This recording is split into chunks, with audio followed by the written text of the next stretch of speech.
Hello everyone, welcome to GS Core. Today I have with me Vaibhav Anand Sharma. And about Vaibhav, one thing which I can say after knowing him a bit is the fact that he has qualified with a rank 58 in the UPSC Civil Services Examination 2023. But unlike a lot many candidates, or what they say, becoming a civil servant is something which just happened with Vaibhav. It was the regular socialization and the life that actually drove him towards civil services. You might be perplexed. What am I saying? So Vaibhav, do enlighten the audience about what I have just said. First of all, many congratulations. Thank you so much. Thank you so much.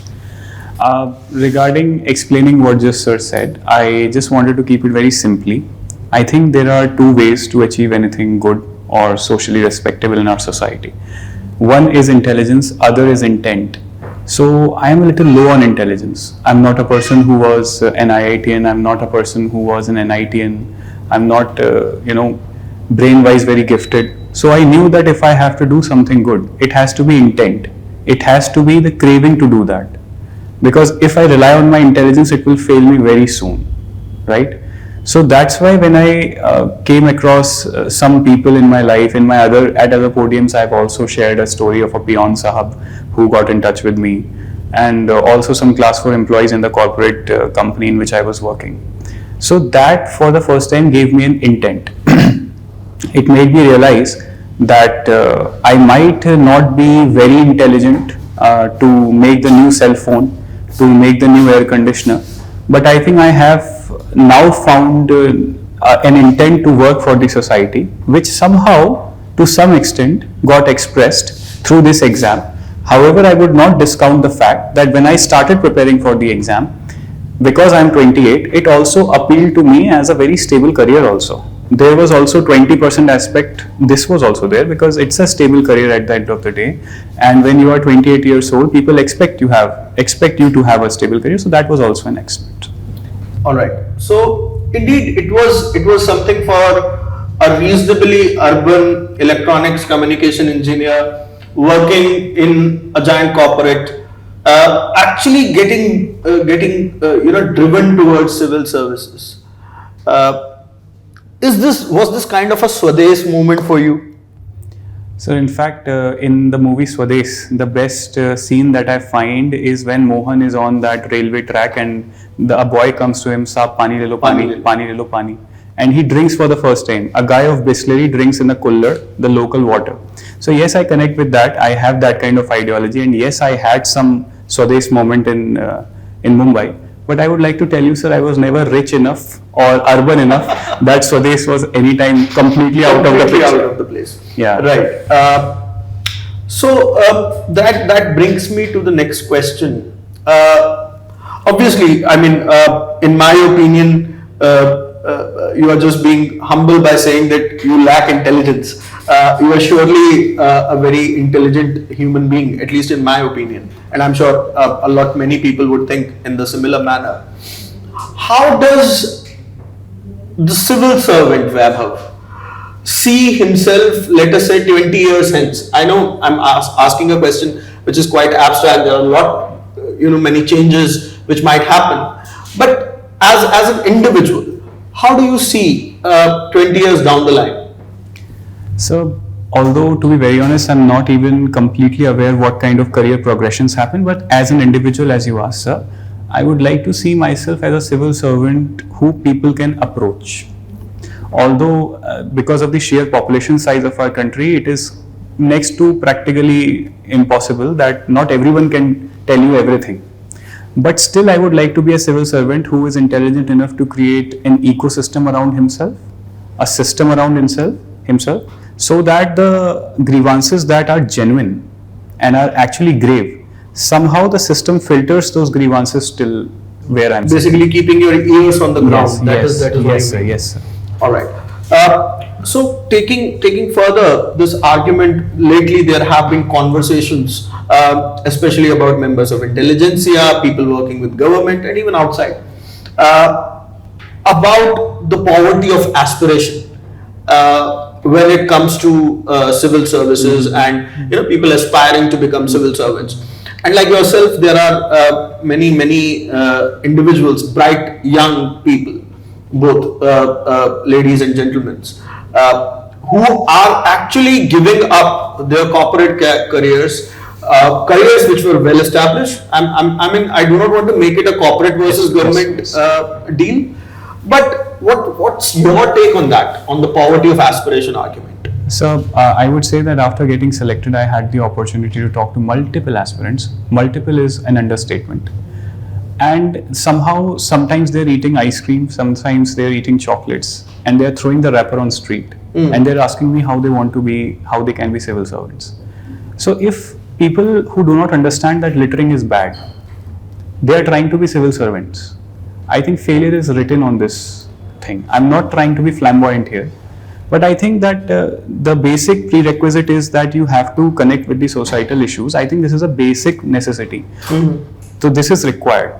Regarding the corporate versus poverty of aspirations thing, sir, yes, if we do not connect with the social issues, if we really do not see the importance of civil services in nation building and still we are striving for it just for the social status, then I think yes, to some extent it is poverty of aspirations. Because I genuinely think that if someone is aspiring for that Innova, for that bungalow, it's not wrong, sir. But there are easier ways to achieve it. Yes, right. One can be an entrepreneur, one can even progress in the corporate ladder. I have a friend in Italy, he's a chemical engineer. I told him that I have become an IS officer. I can show you that chat. He sent photo of his Porsche car and he wrote a caption, beat this. And I really loved it. I really loved his attitude. I think that should be the attitude, sir. Right. So that actually would put you in the slot of a pragmatist. Yes, sir. Right. And in my personal opinion, also being a pragmatist is the right thing to do. Yes, sir. So how do you deal with, because you've seen both sides. Now you are seeing both the sides. Yes. And soon you'll be into the thick of the role that the civil services has to play. How do you think the ethical part of it? There are obviously going to be conflicting questions, not just in terms of what you do on ground as part of your duties, but as an individual placed in that situation. Yeah.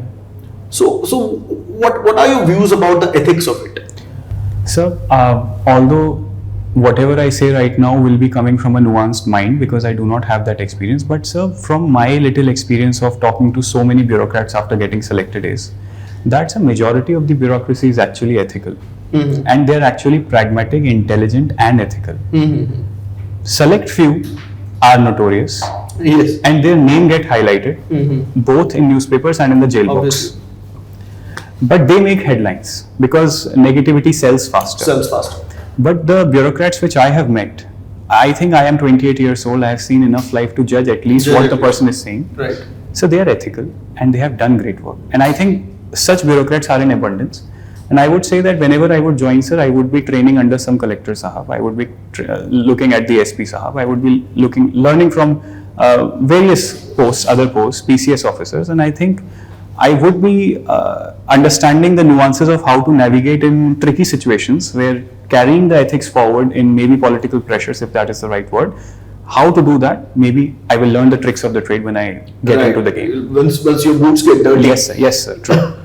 All right. So digressing from these interactions, in terms of your preparation, and we'll be very briefly touching upon that because I know you have shared a lot of stuff already about it.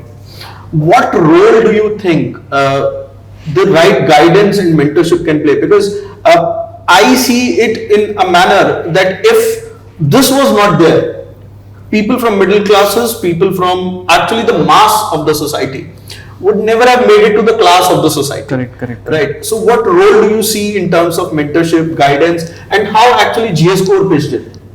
Sir, I think that if you remove 8 people from my life, who are all teachers, I'm not including my parents here, 8 people you remove from my life, who are from different coaching institutes. One of them is Manoj Keja sir from GSS Core. maybe I was not there in the list. There is a very strong chance. Strong chance. For example, I would like to tell you Manoj ke Jha, because we are sitting in his premises. It is ethical to talk about him. One simple advice from one simple video call in the interview guidance program. He said he gave example of a student who was his student, and another roommate was also his student, both two roommates. One qualified by getting good marks in interviews and one failed by getting very bad marks in interview, because the person who failed was more intelligent and he wanted to express a lot when not even asked. So he told me that, Vaibhav, you have similar tendency. And instead of taking it on my ego, I took that advice to my heart. And he said, let them ask. I remember these 3 words, let them ask. I can show you my diary in which I have interacted with multiple people who guided me for interviews. I'm thankful to them also, sir. But Manoj Ke Jha sirs, let them ask. These are 3 words I also reminded myself when I was entering into that room. It's important to hold yourself back at times. And sir, it happened in the interview also that I knew a lot when they were asking, but I shut myself up that this is exactly what is needed. Well, so that might be a great piece of advice to a lot many candidates who are watching this session. Okay, coming back to things away from the academics and all that. What does Vaibhav do for fun?